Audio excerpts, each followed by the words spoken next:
Toki ya, miyanke kansan, miwila pana esona pi Toki Pona. Today, we're going to be talking about comparisons. So, you might be aware of the fact that comparisons don't really exist in Toki Pona, at least in the strict sense. You can't say directly, there's this thing that is definitely bigger than this thing. However, you can do all kinds of indirect comparisons. Now, we're going to get into what that means, but to start with, we're going to talk about how you can simply describe objects and the various words that are on a common dichotomy in Toki Pona. Now, I do use the word dichotomy intentionally because opposites don't really exist in Toki Pona. That's a big deal. For example, seli can mean hot and lete can mean cold, but simultaneously, seli can mean magma and lete can mean ice. While hot and cold might be considered to be opposites according to humans, magma and ice are not so much.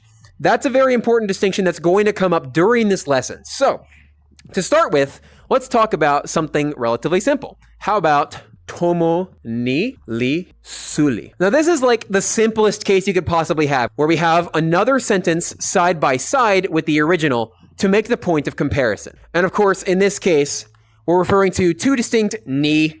But of course, context can tell you, oh, maybe they pointed at another building or something to that effect, right?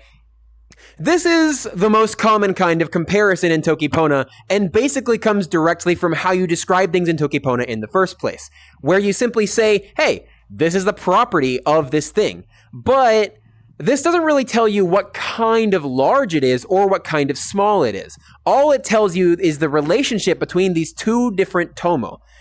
So all you know here is that one of these buildings is bigger than the other. That's all you've learned. Well, that's not a bad thing, of course. This kind of comparison, this kind of construct is super common in Toki Pona. But there are more ways to be precise about it. So, for starters, let's talk about shrinking this construct. We can say, tomo ante la, tomo ni li lili. And so this would be interpreted literally something like, in the context of other rooms, buildings, homes, this particular building is small. This is actually a lot more useful of a comparison than the former. Again, not to say that the former is not useful, but this one gives us some very specific information in that, in the context of all other buildings, like whatever you imagine to be the average kind of building maybe, this particular building is small. And I would say for the room we're standing in today, yeah, this particular room is pretty small. So yeah, in comparison to other rooms, and even other rooms in this map, this room is small, right? Also not the smallest. But let's continue, because you can get a little bit more clever than this. So the next thing we're going to do is talk about comparisons in relation to objects that aren't the same ones. So clear this. What if we wanted to talk about the size of a pencil, like this one I'm holding here? Well, in that case, ilo sitele ni li lili. That's our basic descriptive statement of this pencil. It would also be appropriate to say ilo sitelen lili, and then refer to that in whatever particular way. Kepekin ilo sitelen lili la, mi sitelen, mi pana esona. So continuing, if we wanted to say what kind of big or small this pencil is, we would continue to describe it in relation to other objects. In this case, we can actually describe it in relation to, say, hands. Generally speaking, hands are a fantastic reference for the size of something, and so, for that matter, are people. And so here, we have a two-part comparison we can go on. We can say, continuing this sentence, li lili tawa yan. Literally, this writing tool is small to people. It is small in comparison to people. And while my avatar is not an entire body, you can see that the pencil is pretty small in comparison to the whole of my avatar. It's smaller than my hands, it's smaller than my head. And it's certainly smaller than the avatar of pretty much everybody else here. This pencil is certainly small to people. But while I did point out that it is physically smaller than my hand, right, it is still pretty large in comparison to my hand. Holding an actual pencil like this in real life would be pretty unwieldy. And so we can go on to say, ona li suli tawa luka. This one is a big deal. Ona li suli tawa luka. So here, as I noted before, we would go on to having multiple distinct comparisons about the same object. Now, of course, we know that ona is referring back to the ilositalen here. And so we can say this tool is small in comparison to people, in comparison to their bodies, but large in comparison to hands. And this is the crux of how comparisons work in Toki Pona. Now, this is a comparison about size in particular, but it doesn't stop there either. It's entirely possible to make comparisons about location, things being nearby or far away, comparisons about time, such as things being in the very distant past, or in the recent past, or in the near future, or the very far future, right? You can make all sorts of comparisons by simply comparing to well-known things, right? And I would say most people are familiar with the shape and size of hands, such that if you say this is big to hands, but it's small to people, they'd have a pretty good idea of how large that object is. And you can always get more specific too. If, for example, you had a particular tool literally available to you in context, some object in the room to point out, you can always compare to that object as well. But if you don't have any particular pre-established context, certainly a construct like this gets you a lot of the way there. So let's now talk about how you would make comparisons with location. Now, I talked before about there being various words on a dichotomy in Toki Pona, where they're not really true opposites, but they do express various concepts that can be themselves opposites. Like I said, Seli and Lete can do this. And I would say another pair of words that are frequently used like this are poka and weka.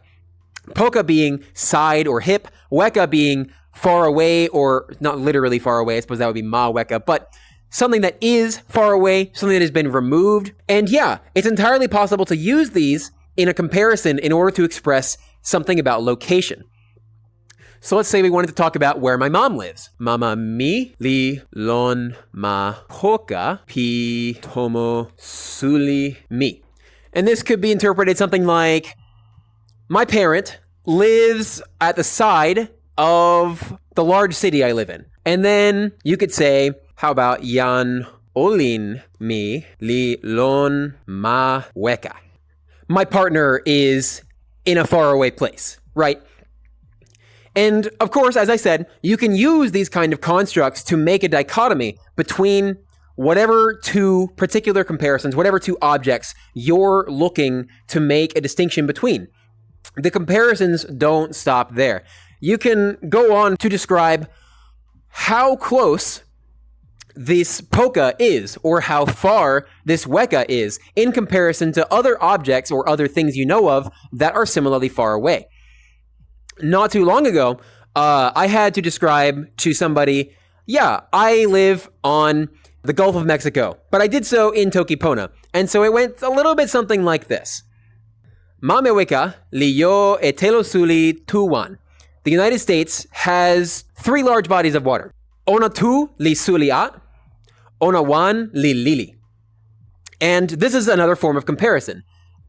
The 2 of them are particularly large. And then the third one, literally just grouping them by the number of them that there are, 2 of them are very large, 1 of them is pretty small. Now, obviously, large bodies of water, especially if you know I'm talking about the United States, are still very large, right? Describing one as lili doesn't mean it's literally small, like fits in your hand kind of small, but it's a relative kind of lili. Then I went on to say, milon poka pi telo lili. I am at the side of the small body of water, right? And so, yeah, from that interpretation, the listener caught he's over by the Gulf of Mexico. My listener did understand what I meant, and I managed it through comparison of the different bodies of water that are significant to the United States. All right, so now we are going to talk about time. So time is interesting in Toki Pona. It's very open-ended. If I refer to a tempo pini, which is the common shorthand for something that's happened in the past, right? Well, you don't know how past that is, but you could make a comparison here. For example, let me clear this. Let's say we have somebody who wrote a book and they wrote it in like the 1800s. Yan li pali e lipu lon tempo pini. Of course, we don't need to express that it was specifically in the 1800s, but we do want to get across the idea that this book is definitely older than everybody who's alive, but not really older than, say, civilization. I think if we get in that ballpark, and I suppose that's a pretty wide ballpark, but if we get in that ballpark, we'll be doing more than well enough. And so let's say Tenpo li suli tawa yan. Here we're saying this amount of time, the previously referenced Tenpo pini, is large in the context of people, two people. As in, you might interpret it to be a large amount of time, like 200 years, for example, is a large amount of time to a person because people don't live that long. But we can continue. Tenpo li lili tawa kulupu yan. And of course, there's always room for interpretation on exactly what this means, but with this comparison side by side, you now have an understanding of the first one. So, somebody wrote a book in the past, and that amount of time was large to people, but not very large. It was small to a group of people, which in this particular case, we're using to mean civilization in general, right? This right here is something you can always use as a way to get a reference point for a large or small amount of time that doesn't need to be exact. And for that matter, this is the kind of thing Toki Pona thrives in. You don't really need to say, oh, this happened in 1807, when all you really need to express is, this thing happened and it happened a long time ago, right? Because, frankly, even in my history classes, I often wondered, do I really need to know the exact date that this person started a battle? I don't. I just know that they had a battle and it was a long time ago and this was the outcome. I think that covers it. All right. So now we're just going to go through a few examples of different kinds of this. We can, for example, make comparisons about other dichotomy type words in Toki Pona. We can talk about things being seli and being lete. And I think this one's really fun because there's a pretty easy way to compare. If I were to say something like kon li lete tawa yan li lete ala tawa telo. The air is cold to people, but is not cold to water. Now, of course, telo means any kind of liquid, not just specifically water, but here we can think about this for a moment. We can interpret, and it comes to the understanding that we're referring to a temperature where people are not entirely comfortable. It's a little cold, but water is basically unaffected. We could state this second part more precisely as maybe lete li ante ala e helo. The cold does not change the water. This one's interesting because the interpretation comes out to be something like, at least in Fahrenheit, the temperature is somewhere between like 40 and 60 degrees, which is a little bit cold to people, not unbearable, perfectly fine for water. Water is unaltered by this temperature, right? This comparison doesn't just work with objects and things that are common every day, are attached to your body. It works with literally anything you can think of. And it can work with any kind of property you think of. You could, for example, make a comparison about something being good and something else being bad, right? This kind of construct is all over Toki Pona. Another example of this particular kind of comparison, you can make a comparison that doesn't involve a second object by simply describing the kind of hot or cold in this case. You could say what it does. Seli la kiwen li kama telo lon insa ma. Like we're giving a geology lesson. In the context of heat, rocks become liquid inside of the earth. Seli la kiwen li kama telo lon insa ma. So this one, as I noted, is kind of a singleton comparison, let's say. We're not saying it's hot or cold in comparison to other things, but it is at least relatively common knowledge that rocks do melt and become magma when they are significantly heated. And I think if we were to describe this much we wouldn't need to describe any further because honestly, we know for a fact what's going to happen to a person if they get near this kind of temperature. Sari ni liike tawayan. Very bad for people. But yeah, you don't necessarily have to make a complete comparison between two objects in order to distinguish them. In this case, you have the complete freedom to simply describe the properties of the temperature. Or you could describe the properties of a particular period of time, what was happening, what technologies were available. You could describe how something is in terms of its morals or its ethics or simply what actions they've taken. All of these comparisons can come down to we just describe the thing and then we allow the listener to interpret based on their knowledge of the world. This is a case of that. And this is, again, a simple case, but nonetheless. Now, something I noted before when I was talking about the comparisons between different sizes of time was that I used yan and yan alone as a way of saying this is a large amount of time in comparison to a human lifetime.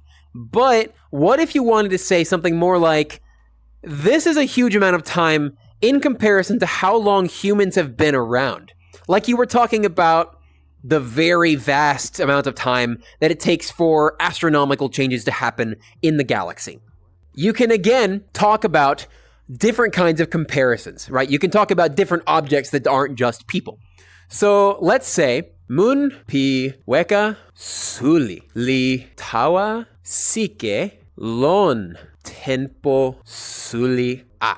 Some astronomical body of some enormously far away distance travels in a circle in a large amount of time. There's a lot of different objects that could fit this description. We could be talking about the distant planets in the solar system, or we could be talking about entire galaxies moving around one another. And from the perspective of humans looking out into space from the surface of the Earth, a galaxy may look like only a point of light. And it would be totally appropriate, even though it's made up of many, many little stars, it would still be appropriate to refer to it as moon. But here, mun piweka suli li tawasike lon tenpo suli a. We can pick any one of these to clarify what we're talking about more exactly. We could, for example, describe how suli this weka is. We could describe how suli this tenpo is in a variety of ways. Now, here is something interesting to note about this particular case. It depends pretty heavily on the knowledge your listener has, right? I'm sure plenty of us are big fans of astronomy, but you can't depend on every person you speak to know a whole lot about exoplanets, for example, or about distant galaxies. And people in general don't really know a lot about distant galaxies.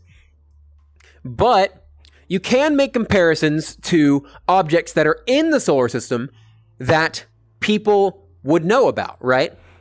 So say we wanted to describe how far away, how long this tenpo suli is. Say we're deep into a conversation and we wanted to go back and clarify. Tenpo suli toki la. So this would be something like the large amount of time in the context of this conversation.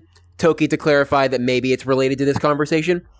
Sina ken sona e ni kulupamun poka li tawa la. So kulupamun poka li tawa la, we can go on from there. You could introduce, like I said before, a talking point about the different astronomical bodies in the solar system that, again, people will be more likely to know about. And you can go on from there. Kulupamun poka li tawa la. Tenpo suli ona li lili tawa mun weka. And here's another one of those simple comparisons we talked about before. So we have the tenpo suli ona as in referring to the previously mentioned kulupamun poka.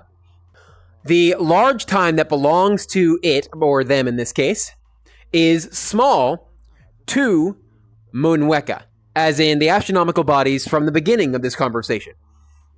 And you can see how this kind of expression cascades into more and more understanding of what is going on. Now, something that's important to note that I haven't quite covered yet is that the tenpo suli referred to for planets in the solar system doesn't really get much larger than like a couple hundred years. If I recall correctly, the orbital period of like Neptune is like 200 something years. And of course, the orbital period of the sun around the center of the galaxy, which would be pretty hard to express in strict numbers, millions of years. So maybe we need another point of comparison to talk about for this amount of time. So tempo suli ona li lili tawa mun weka. Taso tempo, here we're going back to what I described before about human civilization. Tempo pi yan lon li sama lili. The time that people have been around is a little bit similar. Now, I don't know, mind you, offhand, if that is entirely true, but it does certainly get at the same kind of truth, where we're talking about the fact that the time period of a huge orbital body, or excuse me, not a huge one necessarily, but a faraway one, is going to be really absurdly long, and certainly a lot more absurdly long than a lifetime. But we can talk about these complex concepts in Toki Pona with comparable relative things. The entire existence of people, for example, would be one case. You could also talk about the existence of the Earth. Kinla ma lon yan. That's kind of an abstract interpretation, but you might say ma lon yan, the place where people are, as it were. Li lon tenpo. And you can continue this comparison even on top of other comparisons we've already made. So, kinla ma lon yan li lon tenpo. Tenpo li suli a tawa tenpo lon yan. So there we go. Now, we have another point of comparison for how large this amount of time we were intending to talk about is, as in very far away astronomical bodies and how long they take to orbit. Now, we know that our planet has been around for a large amount of time, and that amount of time is also large in comparison to the amount of time that people have been around. And I think it's worth mentioning here at the end of the lesson, all of these particular amounts of time are inexact, and they're going to stay inexact. You can, of course, use Toki Pona's numbering system, and you can use the variety of others that exist in order to express specific large numbers. But I encourage you to think about why that would even be necessary. Because a lot of times, as noted throughout this lesson, you can rely on your listener to know and fill in the gaps of a lot of this kind of context. It doesn't have to be rigorous and mathematical. In this case, all you need to express is, this is a large amount of time, this is a small amount of time, this amount of time is somewhere between them. Perfectly acceptable. And the same goes for any kind of expression in Toki Pona, right? You can make all sorts of comparisons in this way. Does anyone have any questions? So in one of your sentences, you used like Weka by itself as like before, like in the beginning of this conversation. Yeah. Is that just like not specifying, or can it actually mean that specifically? Yeah. So I would say that's something like not specifying. Let me make a quick example. So if I were to refer to Tenpo Weka, as I did before, this doesn't really make a claim about where that tempo is in relation to the present. It could be in the distant past just as well as in the distant future, and you would rely on context to tell you which is which. Now, if I were more clear and stuck Pini into the middle there, or at the end, either one works, then yeah, you would be pretty clear that this is the past, a faraway kind of the past. For comparison, there's also Tenpo Poka. If I were to say something like Mi ni lon Tenpo Poka, as in I will do this in some adjacent time, or maybe I did this in some adjacent time, again, it's unspecified. But Tenpo Poka, it has the same ambiguity, I suppose. Talking about whether it's in the future or the past is up to context. So if I were to stick in Kama or Pini, you would be more clear about which one were which. But at the same time, I encourage you to think about when I put one of these in a sentence, and even if I were to put just tenpo on its own, it could still work. I could say something like, mi ni lon tenpo poka, and if you are speaking to me in the context of, oh, you've just given me an instruction to take out the garbage, then I'm saying I'll do it in a short amount of time. Or if I were to say, mi ni lon tenpo poka, in reference to you describing something that you did, I could be saying, oh, I did this in the recent past. Both of these are applicable. And in a similar vein, you can just use tenpo on its own. Let me give an example. Kasi li weka lon tenpo. And that would be something like, plants disappear over time, right? Now, this is a bit of an abstract way of looking at it. We could say, instead of weka, something like moli, but this could be referring to a specific amount of time in which not only does that plant die, but it also goes away. Kasi li weka lon tenpo, we don't need to specify the kind of tenpo because we're making a statement about the properties of kasi, right? And we can imagine for ourselves, maybe this happened in the future or in the past, maybe it's just something that happens in general, right? And we don't need to specify whether it was in the future or the past. It's just a property. All right, if there's no more questions, thank you all so much for coming. I really hope you learned something today, and I really hope you'll come to the next lesson next week. Tawa Pona!